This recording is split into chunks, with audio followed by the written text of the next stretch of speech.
Good morning, everyone. Welcome to our last service for this month. Imagine after this month, half the year is going to be gone. But welcome.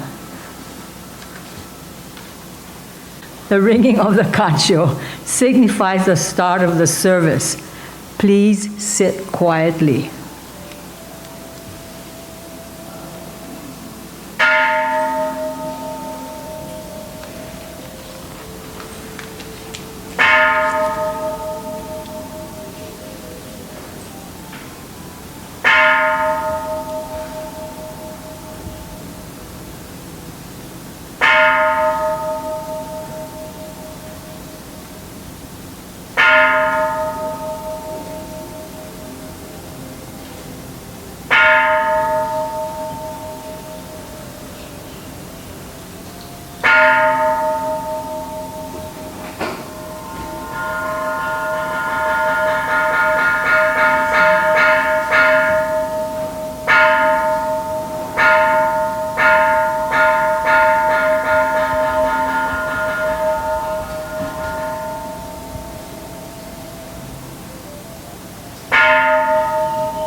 Please rise for the meditation, followed by the chanting in Pali and English of the Vandana and Ti-Sarana by everyone.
be seated.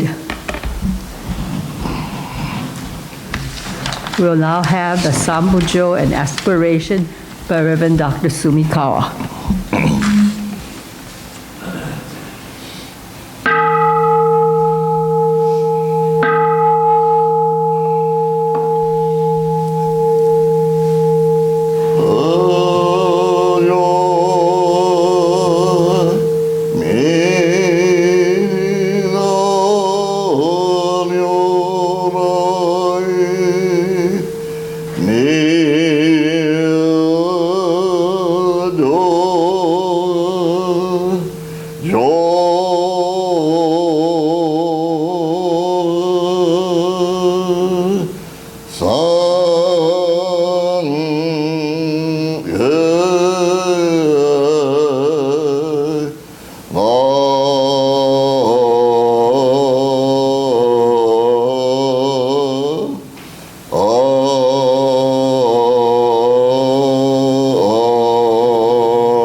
Fortunate are we who having heard the divine truth and having been given everlasting life, may leave this human existence in peace and tranquility, be surrounded in Amida's infinite wisdom and inconceivable compassion. We honor with deep gratitude the members, families, friends, and pets of the Windward Buddhist Temple who have passed away in the month of June. With deepest gratitude to the boundless, inconceivable blessings of Amida Buddha, we take eternal refuge in the three treasures of this teaching. Namu Amida Butsu, Namanda Butsu, Namanda.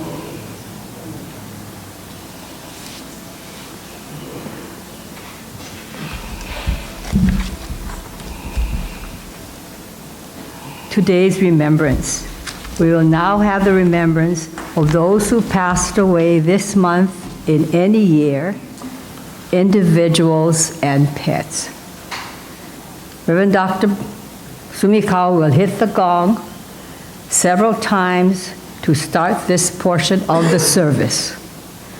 Then the names of the deceased will be announced. Please go forward to offer incense. Then Reverend Sumikawa will hit the gong again for the next name.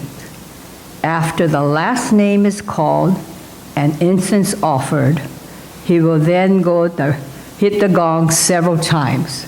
He will then go directly into the Sutra Juseige on page 54 in the red Jodo Shinshu book.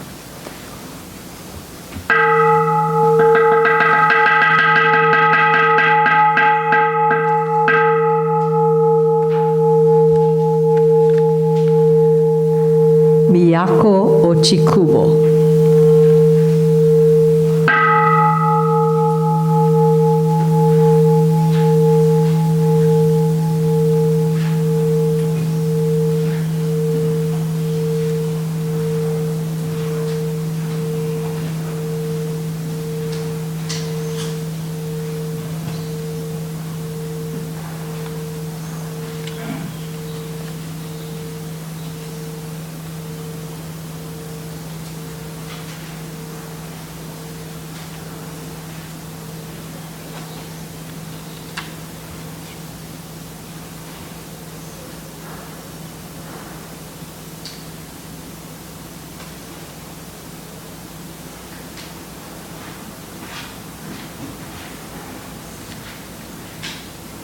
Toshio Inaba.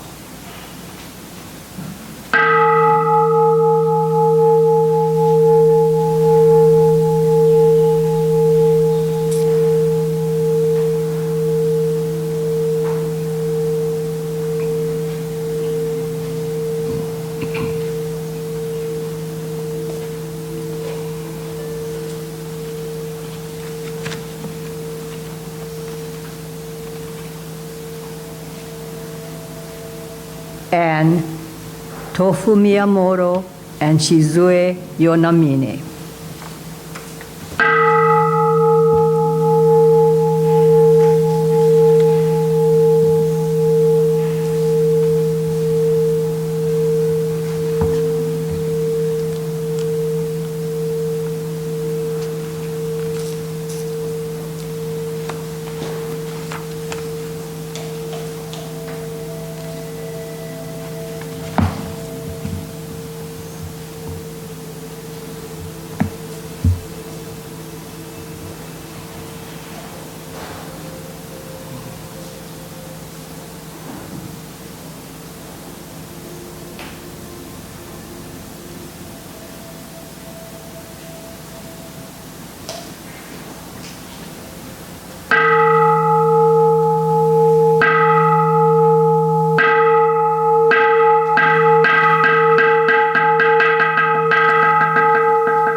Shu Mo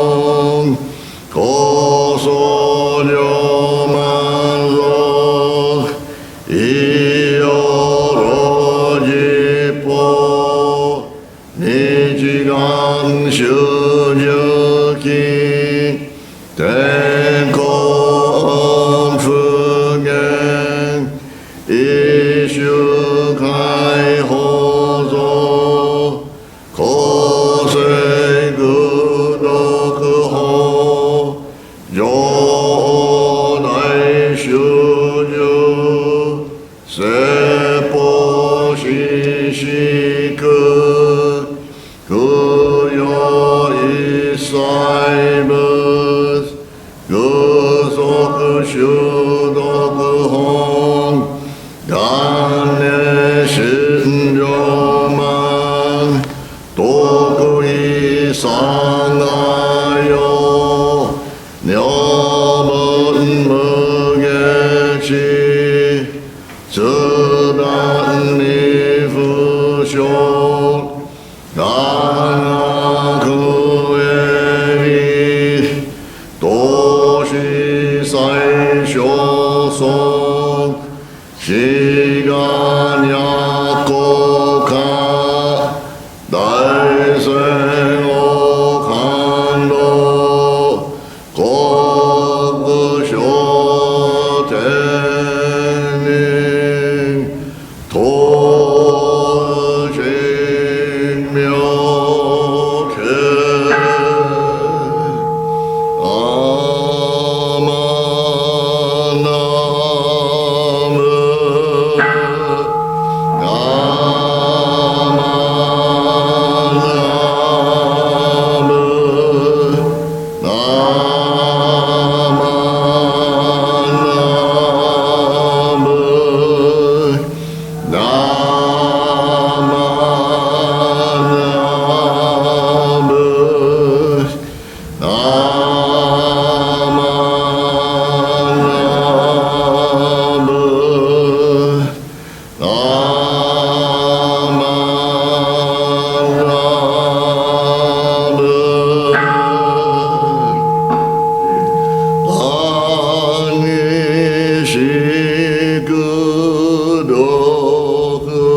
Please rise and turn to page 126 in the same book for the recitation of the Golden Chain of Love.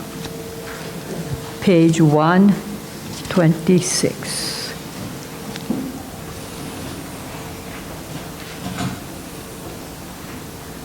I am a link in Amida Buddha's golden chain of love that stretches around the world.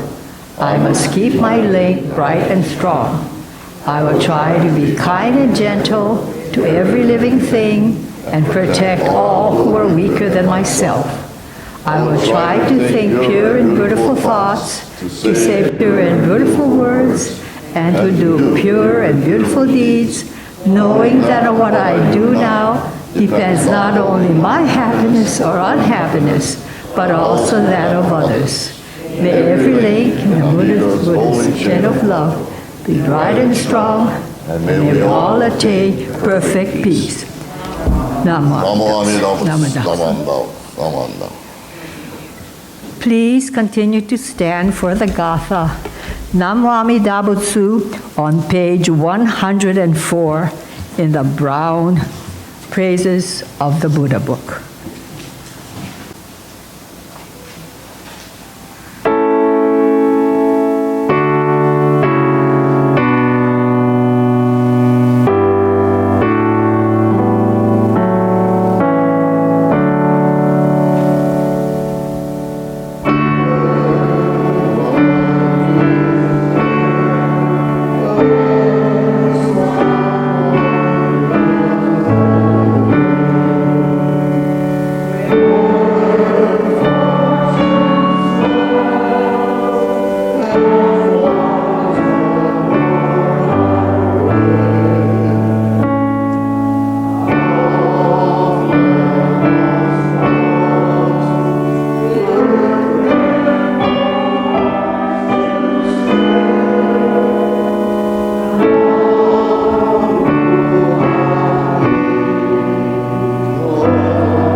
Please be seated.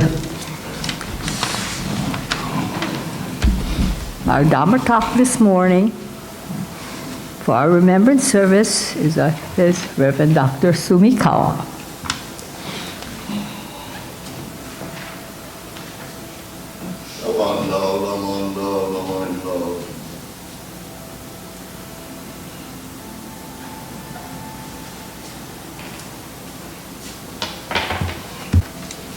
Good morning, everyone. Good morning. And as usual, it's nice to see all of you.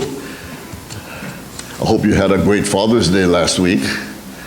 You know, growing up, we always celebrated this day with our fathers. But even up until the time I became a father, we couldn't celebrate my Father's Day. So it was only about 28 years after the birth of my first son that I could finally celebrate Father's Day as my very own. But that's the way it is, right? And we should be happy to have been able to celebrate our Parents' Day for so long. So while we didn't get the traditional Kiwanis Club pancake breakfast here, we did get a pancake in our goodie bags to take home, and that was good. Well, last week, we were treated and enlightened by a wonderful Dharma message by Dennis. And he titled it the Dessert Dharma Message. The Dessert Dharma Message followed the first one, the first plate lunch, or Loko Moko Dharma. And the following Sunday by a side dish. And now, what do we call this one? Buddha Kau Kau. That's it.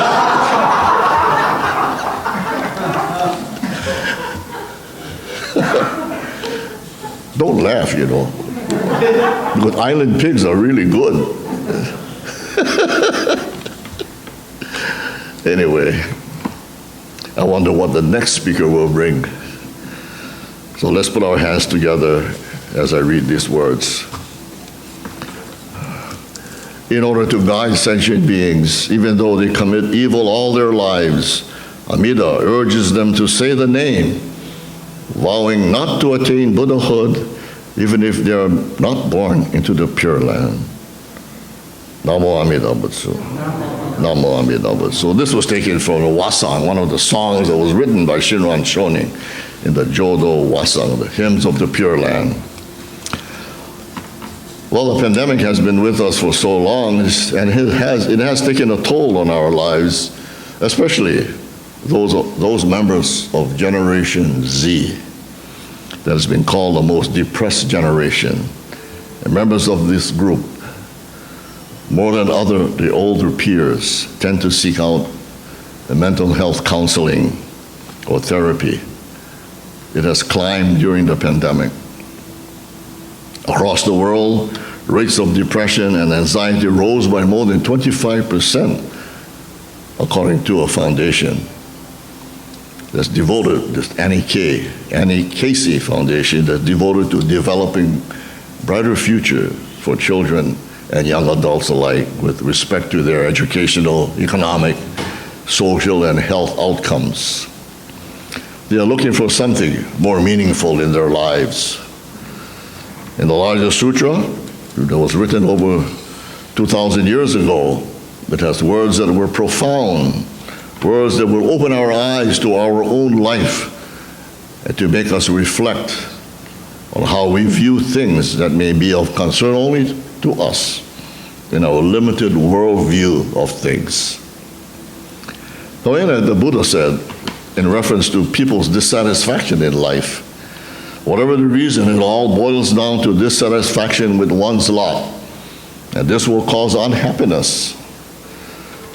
The Buddha said to the Bodhisattva Maitreya and to others, people of the world, being weak in virtue, engage in strife over matters that are not urgent.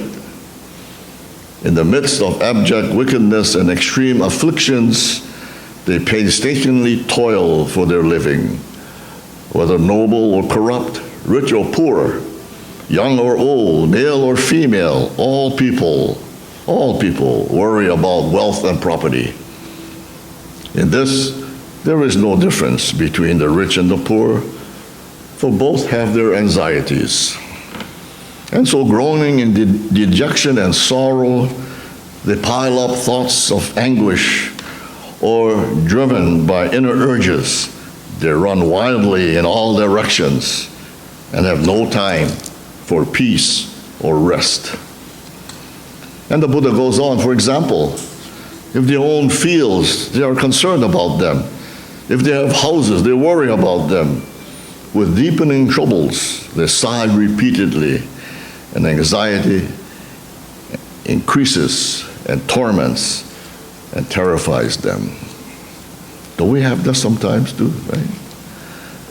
Anger seizes their minds, keeps them in constant agitation, increasingly tightens its grip, hardens their hearts, and never leaves them. If they have no fields, they are unhappy and want them. If they have no houses, they are unhappy and want them. If they have none of the 6 domestic animals, such as cows or horses, or if they have no male or female servants, or lack money, wealth, clothing, or food, or furnishings, they are unhappy and want those as well. And if they possess some of them, others may be lacking. But even if by chance they come to possess everything, it will soon be lost and destroyed. And then, dejected and sorrowful, they may strive to obtain such things again. So my reason for reading all of this rhetoric is that I wanted to lead up to this. In the past, I went to the Jodo Shinshu Center in Berkeley for the annual Amida Center retreat given by Dr. Nobuo Haneda and assisted by Reverend Patty Nakai of the Buddhist Temple of Chicago. And I've been going to this retreat regularly now for the past 9 years prior to the pandemic. And each time I go there, I come away with somewhat better insight into Shin Buddhism.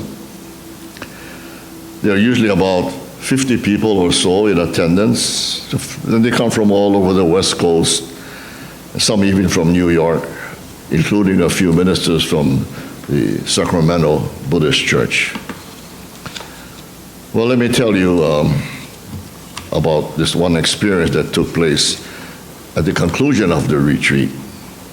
So usually at the end of the retreat, we are invited to go to Dr. Haneda's home for a barbecue lunch. I usually don't go because I have no way of returning to the center afterwards to wait for my shuttle ride back to the airport. But this one time, someone offered me a ride to Dr. Haneda's home. And she said since she was going to stay over one more night, she still had the key to the Jodo Shinshu Center, so she would accompany me back so that I could get my bags. So I caught a ride with her to Dr. Haneda's home with someone else, though, who offered me to take me but was not staying for the party. So I went with that person, and he dropped me off. Well, it was a great barbecue with homemade plum wine and so forth. And after a party, I asked her if she was ready to leave because my shuttle was coming in about half an hour. And so she left with me, started walking, I thought towards her car. We passed one car on the side of the road, we passed another, and then another, and then another. I was wondering, where in the world did she park her car? Finally, I realized that we were actually walking back to the Jodo Shinshu Center. It's one of a good 9 blocks away, 9 city blocks away. That's a long way. And along the way, we saw a whole bunch of kind of scary looking people on the sidewalk. So she suggested that we take a detour. Oh, my legs were getting tired, my hips were beginning to hurt, and all that. But my pride took over. I continued on until finally we reached the center, and then she let me in. All the while I was complaining to myself. Talk about the mechanical part that needs greasing. That was one episode. The other one, it was the next morning. I got up early. I got to the airport at 7 a.m. Went to the check-in area just to find out what gate I had to go to. We all do that. Only to find out that the flight was delayed until 7:30 that evening.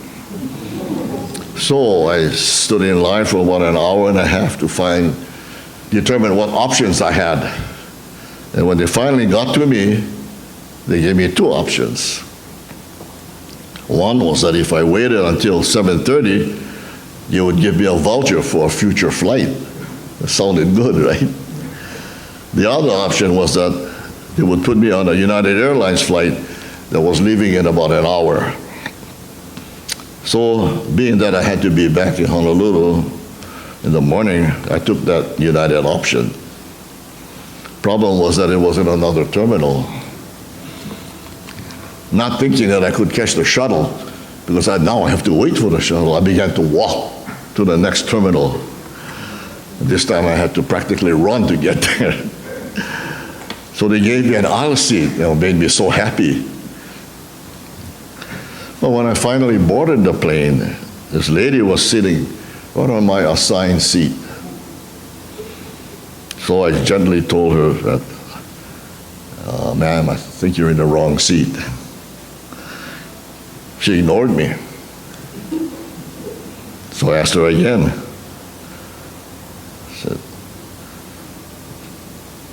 She ignored me again. So then a guy next to her said, show him your ticket. She refused to show me her ticket. And finally said to me, I want to sit on the aisle, she says. So then I got upset, right? You should sit on your own seat, I told her. If you wanted the aisle, you should have selected that seat in the beginning. So then, finding out that her seat was actually across the aisle in the middle, I said, well, I don't want to take your seat because it's in the middle and I got to go to the bathroom often. So, to my embarrassment though, the lady next to the aisle across offered me her aisle seat. Really embarrassing, And she took the middle one. So now I have a problem, right? Because I said I had to use the restroom often. Now I gotta go even if I didn't have to go. What do they call that? Save face, right? So it immediately reminded me of one of the most quoted verses in Scottish poetry that read, oh, what tangled webs we weave when we practice to deceive. Another poet from England wrote as an epigraph from this quote and wrote, where's the coward that would dare not to fight for such a land? The events and things that occurred teaches me things that I usually do not think about as I go through my daily life. When I think though about all the events that transpired that Sunday and Monday, and the effort of all the people that were involved in my life at the time, shouldn't I remember the words of Shinran Shonin that wrote that we should be aware of Amida's benevolence and respond in gratitude to his virtue. In this quote, responding in gratitude to Amida Buddha's virtue in Jodo Shinshu, we express our gratitude to Amida Buddha in the Nembutsu and live in appreciation each and every day of our lives. People live and work each and every day to make our lives more livable and pleasant. Some of us may mistakenly even pray to the Buddha to fulfill their own desires. Pray that we get a good seat on the plane. Pray that the person next to you doesn't smell bad or takes up too much space next to you or whatever. We all know that this is incorrect, right?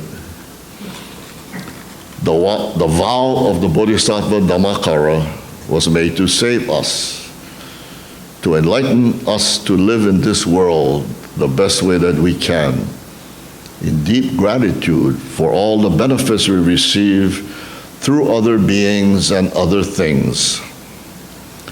This gratitude we express to the Buddha is in the words of the Nembutsu, Namu Amida Butsu. Namu Amida Butsu is a phrase of thanks as we rely on the Buddha's benevolence that saves us from the world of samsara. This world of samsara, the world that we live in, from our own selves as we live through the three poisons of greed, anger, and stupidity, or gas, that makes us so full of it, as they say. To talk about these occurrences in my brief journey to Berkeley that weekend was not to admonish myself necessarily, but to reinforce the message of Amida Buddha, that things do occur in the course of our daily lives that we do not necessarily want or enjoy. But upon further review, as they say in the sports world, we, or I especially, have to think about all these important messages that really brings to light the message of ourselves, to know ourselves. Shinran Shonin often alludes to the ocean imagery. He refers to the ocean as speaking about his own unenlightened, desperate predicament, as his teaching is based on his own personal religious experience of despair and uncertainty after 20 years of rigorous discipline as a Tendai monk on Mount Hiei. He came to the conclusion that enlightenment was, as was traditionally pursued, was impossible to achieve through self-power practices because the ego still remained very active. And so he writes in the Jodo Shinshu, I know how truly grievous it is that I, Gutoku Shinran, am sinking in an immense ocean of desires and attachment, and am lost in the vast mountains of fame and advantage. However, he also writes of his joy and gratitude when he speaks of the ocean-like primal vow and the sea of inconceivable virtue. This is from the postscript of the True Teaching, Practice, and Realization. That book is in the bookshelf, so any of you want to look at it, you should. It says, how joyous I am, my heart and mind being rooted in the Buddha ground of the universal vow, and my thoughts and feelings flowing within the inconceivable Dharma ocean. There is another aspect of letting go, and it's called non-attachment, which is an important teaching in Buddhism. Our attachment of things and thoughts causes us a lot of trouble in our lives, and this causes us to suffer. We get angry, we worry, we become arrogant and constantly complain. It causes unhappiness, tension, and even sadness. If we start to analyze our troubles and worry, very often we find that our attachments, it is our attachments that are the root causes. There is this famous Zen story about two monks by the name of Tarzan and, not Tarzan, Tarzan as we say locally, right? Not Tarzan, Tarzan and Ikido, who on the way to a neighboring village came upon a swollen stream where they saw a beautiful young girl dressed in a beautiful kimono trying to get across the river to go to the other side. The Zen master Tarzan offered to help her and lifted her up in his arms and carried her safely to the other shore. They then continued on their separate way. The student, Ikido, was shocked and puzzled because he had been taught all along that monks do not go near women. They never touch a woman. So Ikido, however, kept it to himself for a long time until he could not contain himself any longer. Ikido did not speak again until that night when they reached hotel, the next temple that they lodged in. Then he no longer could restrain himself. He told Tanzan, "We monks don't go near females," he said, "especially not the young and lovely ones. It is dangerous." "Why do you do that, you fool?" Tanzan replied, "I left her on the other shore. Are you still carrying her?"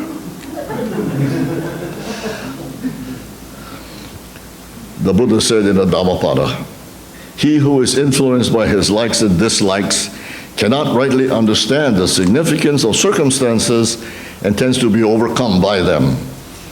He who is free from attachments rightly understands circumstances, and to him all things become new and significant." And so I close with the following words of Reverend Gyome Kubose. "When the sun shines, enjoy it. When it rains, enjoy it. All things in life, let them come and let them go. This is the secret of life that keeps one from getting upset or being neurotic. The Buddha says that all things in life and in the world are in constant change. So do not become attached to them." Namu Amida Butsu. Thank you very much for listening. Have a great rest of the Sunday. Thank you.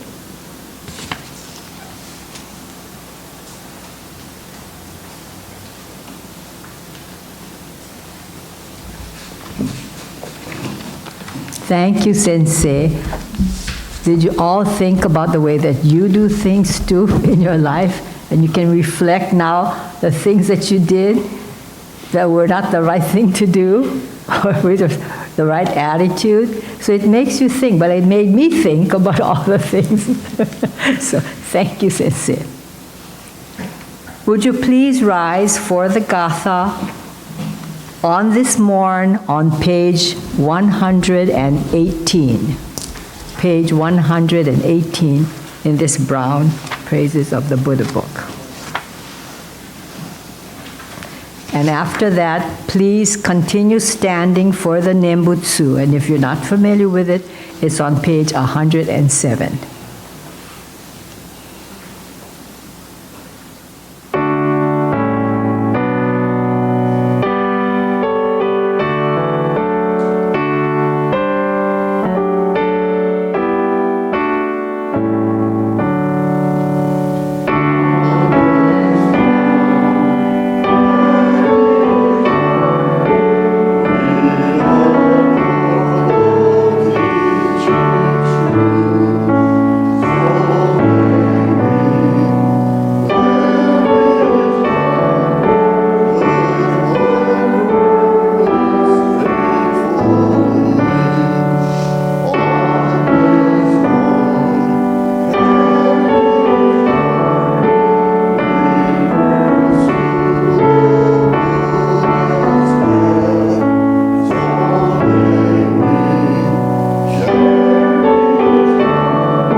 like the Buddha Shakyamuni, they manifest sentient beings without limit. Namu Amida Butsu. Namu Amida Butsu. Namu Amida Butsu.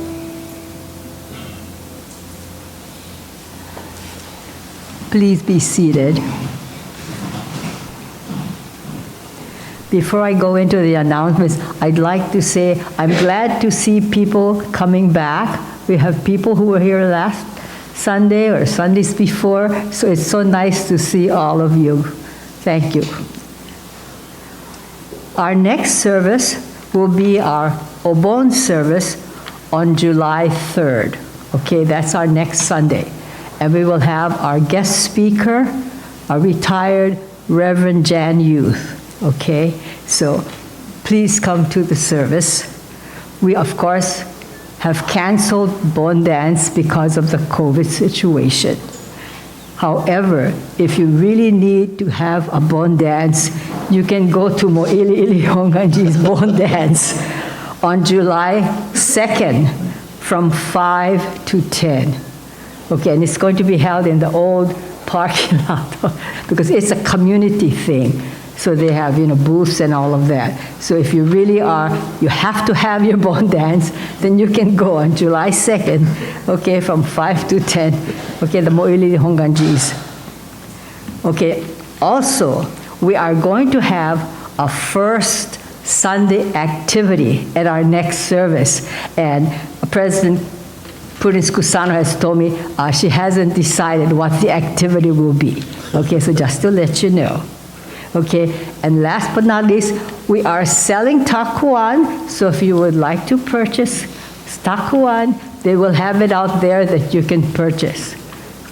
Thank you very much for joining us and hope to see all of you next week. Yes, Dennis, announcement? I had a whole bunch of N95 masks with the yeah. I got some in the bag back there. Help yourself to it. Thank you. Yes, Roy? Takuan is $5 Oh, sorry. per container, but we also have some free Haitian mango. Okay, did you all hear that? Takuan for $5 and free Haitian mangoes. Okay, all right. So please go to the next for refreshments. See you next week. Well, words of thanksgiving, please. Oh, yes, I'm sorry. Sorry. It's also on page 126. I'm sorry, I'm going to have to look at it. It's on page 126 in this red. Okay.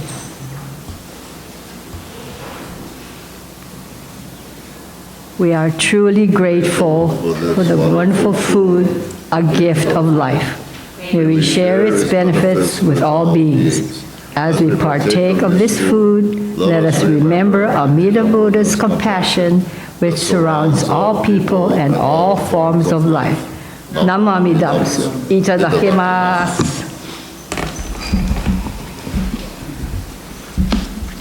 Now we can go eat.